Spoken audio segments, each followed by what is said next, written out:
আমাদের মনি দেখতে পারতেছেন যে কাজ কাম নিয়ে ব্যস্ত। এই যে আমরা আরিয়ান, আরিয়ান খাওয়া দাওয়া নিয়ে ব্যস্ত আছে। কি খাচ্ছ আরিয়ান? চিপস খাচ্ছ?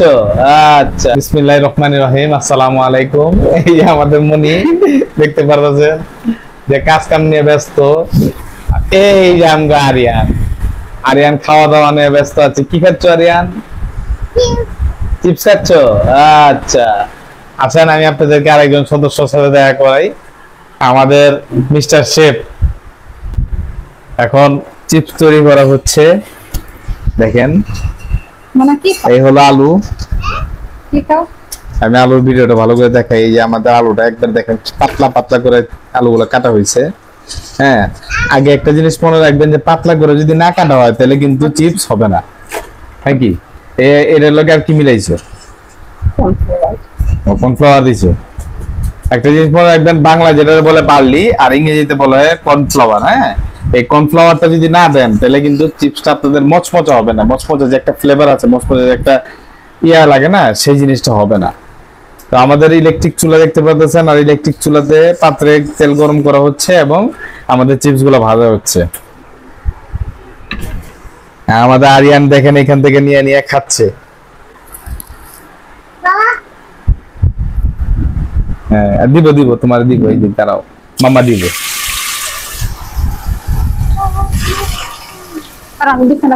আসলে রান্না জানলে বা কাজ জানলে না বাসায় রান্না করে খাওয়া যায়। আমার ছোট খালা আবার মোটামুটি এই সব বিষয় ভালো জানে, সে অনেক কিছু রান্না করতে পারে, অনেক কিছু জানে। সবচেয়ে ভালো জিনিস কি একটা জিনিস আমি বলি আপনাদেরকে, ওই কিন্তু ভালো কেক বানাইতে পারে। আমি যদি কখনো আমাদের শ্বশুর বাড়িতে যাই তাহলে সে একটা কেক বানাইবো, তার যে একটা কেক বানাবো, তখন কেকের পুরো একটা ফুল রেসিপি আমি আপনাদেরকে দিব। যত ধরনের বিভিন্ন মানুষের রেসিপি আপনারা দেখছেন, এই পর্যন্ত আমার মনে হয় না ইউটিউবে কোনো ছেলে কেক বানাইছে। ছেলের কেক বানানোটা দেখছেন, আর এতটুকু অল্প বয়সে ওরা দেখতে পারতেছেন ছোটখাটো একটা মানুষ, এইটুক বয়স।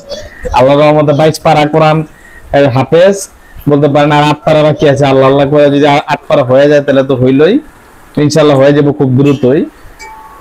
তো ওর জন্য সবাই দোয়া করবেন যাতে ওই দ্রুত কোরআন শেষ করে আমাদের দিনের কাজে, আল্লাহর কাজে সাহায্য করতে পারে, আল্লাহর কাজে নিয়োজিত থাকতে পারে। এই হলো ব্যাপারটা। আরিয়ান, তুমি কি করতেছো? মামা থেকে কয়েকটা নিয়ে আসো, যাও খাও তুমি, তোমার লেগে তুমি এক করা। আরিয়ান পুরো বাড়ি একবারে কম কমা করে রেখে দেয়। আর এই যে দেখেন মনি আমাদের বিছনা পাটি সব ঠিক করতেছে, কাজ কাম করতে করতে সে ক্লান্ত। মনি কিছু কইবা না? আমি আর কি কম আমি আছি আর আমার কাম আছে। আমি যেখানে আমার কাজ শিখা। মনির কোনো অপশন নাই। মনি সারাদিন খালি এটা করে ওইটা করে, ওরা যদি ঘুমাইতে কই ঘুমাইবো না, ওই খালি কাজ নিয়ে ব্যস্ত। যত বেশি কাজ করবো খালি কাজের উপরে থাকে। কার বালিশ কোনটা? আপনার বালিশ কোনটা? হ্যাঁ, আপনার বালিশ কোনটা? আমার বালিশ কোনটা তুমি নাই বাবা। দদাই নরম লাগে? আমি নরম না, আমার শক্ত, মানে শক্ত নরম না। আপনি ঘুমায় যান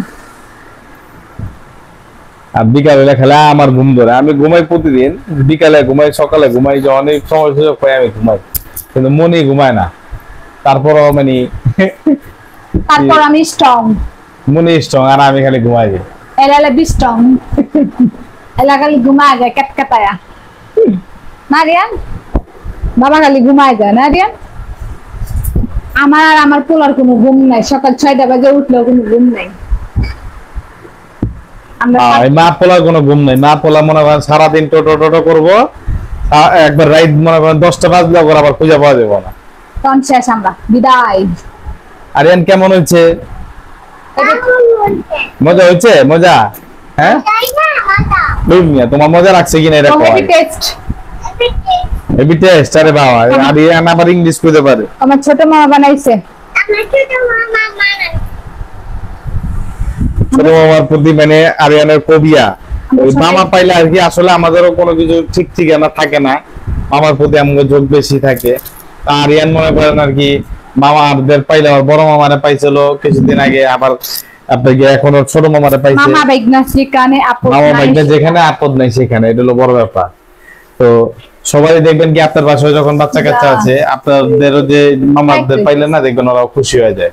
আমিও এখনো পর্যন্ত আমাদের মামাদের প্রতি দুর্বল, যখন ওনারা আসে আমার ঈদ লেগে যায়, কিন্তু বাসায় আসছে কতটা ভালো লাগে, একটা ভালো লাগা কাজ করে। তো এই আর কি বিভিন্ন বিষয় নিয়ে আমি চিন্তা করলাম যে একটা ছোটখাটো ভিডিও করি, আপনাদেরকে দেখাই যে আসলে আমরা কিভাবে চিপস তৈরি করতেছি। এটার মধ্যে কি কি দিছো মনি? এটা আলু দিলাম, আলু দিছি, কর্নফ্লাওয়ার দিছি, হলুদ দিছি, মরিচ দিছি, আর স্বাদ মতো লবণ, এই আর কিছু না। কর্নফ্লাওয়ার হলো মেন, হ্যাঁ, হলুদ মরিচ লবণ টবণ বা আলুটা, এটা তো আপনারা নর্মাল সবাই জানেন যে এই জিনিসগুলো লাগবেই, হ্যাঁ। কিন্তু একটা জিনিস মনে রাখবেন যে এই জিনিসটা তৈরি করার জন্য, এই যে দেখবেন এখন হয়ে গেছে রেডি। তো এই জিনিসটা তৈরি করার জন্য একটা জিনিস মনে রাখতে হবে যে কর্নফ্লাওয়ারটা জরুরি। আমার তো কর্নফ্লাওয়ার বেশি করে আনার কথা বলছিল, যদি আমি বেশি করে আনতে পারি না এই কর্নফ্লাওয়ার, তো আমার খেয়াল ছিল না, আমি ভাবছি অল্পতে কাজ হয়ে যাবে। যাই হোক, যেটা আছে এখন কর্নফ্লাওয়ারটা এটা দিলে একটু ভাইয়া হয়, মসমস হয়। কর্নফ্লাওয়ারের ব্যাপারটা আমি জানতাম না, আমরা জানতাম যে কর্নফ্লাওয়ার দিলে সবকিছু ঘন হয়। তো আমার শালা আমার কালকে আর কি বললো যে ভাইয়া কর্নফ্লাওয়ার দিলে জিনিসটা মচমচে হয়। তো আপনারা যখন মানে বাসায় রান্না করবেন বা বাসায় বানাবেন না, এই জিনিসটা ফোকাস করবেন, এই জিনিসটা খেয়াল রাখবেন। তো ইনশাল্লাহ আশা করি আপনারা আমাদের চাইতে আরো ভালোভাবে, যদি আমাদের যেহেতু মেশিন নাই বাসায় এই মুহূর্তে আলু কাটার জন্য, তো তারপরে যতটুকু পারছে হাত দিয়া, হ্যাঁ বটি দিয়া, তো যতটুকু পারছে ছোট ছোট করে একবার চিকন করে কাটার চেষ্টা করছে। আপনারাও মানে যদি মেশিন থাকে সবচেয়ে বেটার হয়, তখন দেখবেন যে একবারে পাতলা পাতলা স্লাইস। যাই হোক, আপনাদের সাথে অনেকগুলো কথা বললাম আমরা এখানে।